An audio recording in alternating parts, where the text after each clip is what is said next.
La peur de l'océan est une crainte parfaitement légitime, inscrite dans nos gènes.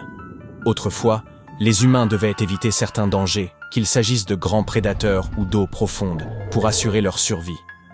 Par ailleurs, nous n'avons exploré que 5% des océans, ce qui signifie que nul ne sait vraiment quelles créatures ou phénomènes pourraient en s'y cacher. Qui dans des circonstances ordinaires, une GoPro reste une simple caméra, mais la découvrir au fond d'une fosse de 120 mètres, perdue au cœur de la mer des Caraïbes, a de quoi glacer le sang.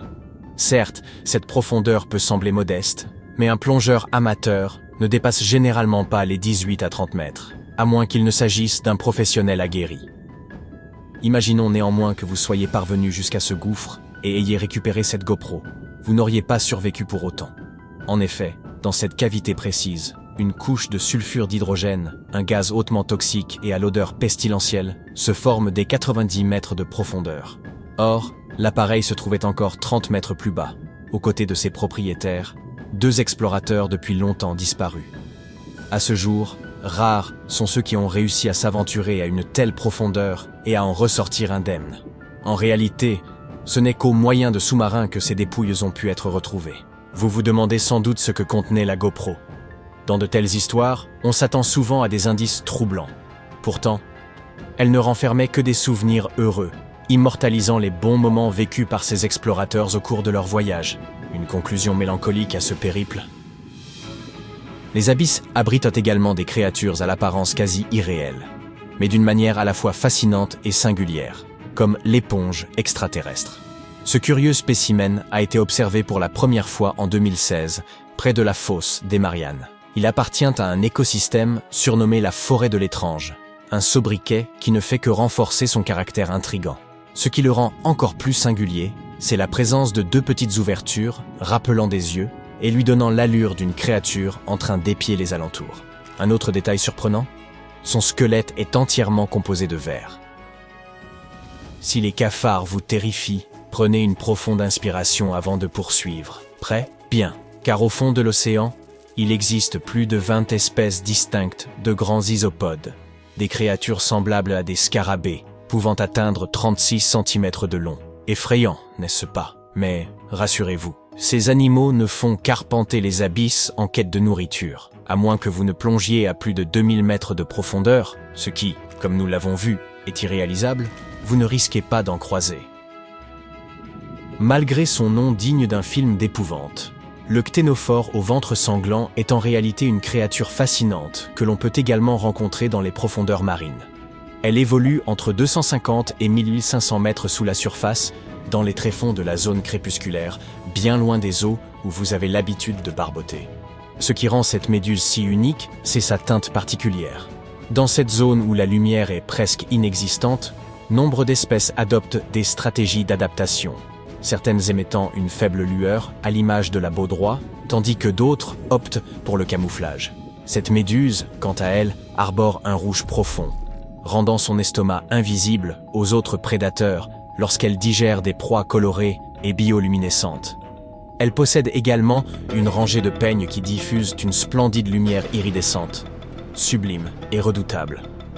L'homme a lui aussi laissé son empreinte dans cet univers étrange qu'est le fond des océans. Selon l'endroit où vous plongez, vous pourriez tomber sur des fragments de moteurs de fusée ayant servi au programme Apollo. Lorsqu'une fusée est propulsée dans l'espace, certaines parties sont larguées dans la mer une fois le carburant épuisé, afin d'alléger l'appareil. L'un des moteurs de la fusée Apollo 11, celle qui a permis aux premiers humains de marcher sur la Lune, a d'ailleurs été retrouvé au fond de l'océan plus de 40 ans après son lancement. Il est désormais exposé au Museum of Flight de Seattle. Quand l'espace ne vous passionne pas d'inquiétude, il y a aussi de quoi captiver les amateurs de la piste de l'Oregon. 2 locomotives du 19e siècle reposent sous 27 mètres d'eau au large des côtes du New Jersey. Ces machines, datant des années 1850, ont probablement été précipitées dans l'océan à la suite d'une violente tempête ou volontairement jetées par-dessus bord pour alléger le navire qui les transportait et éviter son naufrage. La plupart de ces découvertes sont accessibles uniquement en plongée, mais rassurez-vous, même si l'idée des profondeurs marines vous effraie, vous pouvez tomber sur des phénomènes étranges rien qu'en vous promenant sur la plage. Prenez ces téléphones Garfield, échoués sur les côtes bretonnes. Depuis les années 80, on assiste à des apparitions récurrentes du célèbre matou. Et il aura fallu près de 30 ans pour qu'un agriculteur de Portsmouth, nommé René Morvan, apporte une explication toute simple. Un conteneur rempli de produits dérivés de Garfield s'est perdu en mer avant de finir sa course dans une grotte marine.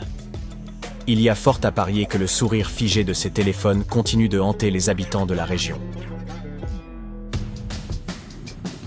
Tout comme une tempête a révélé le mystère des téléphones Garfield, un autre phénomène similaire a mis au jour des épaves de navires engloutis depuis plus de 6 siècles. Et cette fois, il ne s'agit pas d'un récit à la Titanic, mais d'une intrigue digne de pirates des Caraïbes. Lorsque la tempête a charrié ces vieux navires, les autorités de Césarée ont mis la main sur un véritable trésor comprenant 2000 pièces d'or, ainsi que des pièces d'argent et de bronze, des pierres précieuses et des bijoux. Un butin digne des plus grands récits de pirates. Mais ne vous faites pas d'illusions. Bien que les zones archéologiques sous-marines de la région soient accessibles aux plongeurs, ces richesses sont conservées en lieu sûr, dans un musée. En parlant de pirates, une autre curiosité sommeille sous l'océan. La cité engloutie de Port-Royal, en Jamaïque. En 1692, la ville a été frappée par un séisme dévastateur, suivi d'un tsunami. Un enchaînement catastrophique. Mais la bonne nouvelle, c'est que ce vestige historique peut encore être exploré aujourd'hui, à condition de plonger sous l'eau. Et ce n'est pas la seule ville submergée à travers le monde. On peut également citer Tonis Hérakléon, en Égypte, qui repose non pas au fond de l'océan, mais à l'embouchure du Nil. Il y a aussi Baïs, une cité romaine construite au-dessus d'un supervolcan. Vous pourriez penser qu'elle a subi le même sort que Pompéi, mais en réalité, le sol s'est lentement affaissé, précipitant la ville tout entière sous les eaux. Avez-vous déjà entendu parler de ces mystérieux cercles sous-marins ?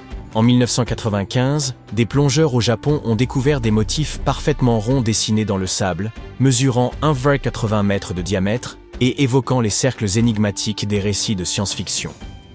Les scientifiques sont longtemps restés perplexes quant à leur origine, jusqu'à ce qu'ils surprennent le responsable en pleine action. Un minuscule poisson globe mâle, d'à peine 10 cm de long. Ce petit poisson utilise son corps et ses nageoires pour tracer des cercles et des motifs sinueux. Puis il embellit son œuvre de coquillages et de coraux. Ce travail minutieux lui prend environ 1 semaine. Tout cet effort fait partie d'un rituel de reproduction. Si une femelle est séduite par cette création artistique, elle déposera ses œufs en plein centre. La forme circulaire de ces motifs sous-marins permet en réalité de canaliser de l'eau douce vers le centre, créant ainsi des conditions idéales pour le développement des œufs. Effet surprenant, après la ponte, la femelle s'en va, laissant au mâle le soin de veiller sur leur progéniture. Si les poissons ne vous passionnent pas, voici une autre curiosité. Une cargaison de jouets de bain comprenant des canards en caoutchouc, des tortues, des castors et des grenouilles. 28 000 d'entre eux se sont retrouvés à la dérive. Initialement destinés aux États-Unis depuis la Chine, ces jouets ont connu un sort semblable à celui des téléphones Garfield. Une tempête survenue en 1992 les a dispersés à travers le Pacifique Nord. Certains ont mis plus d'1 décennie à atteindre le Royaume-Uni en 2007, tandis que d'autres, plus aventureux, ont poursuivi leur périple jusqu'en Australie, en Indonésie, au Chili, à Hawaï et même en Alaska. Avez-vous déjà découvert un objet insolite échoué sur une plage ?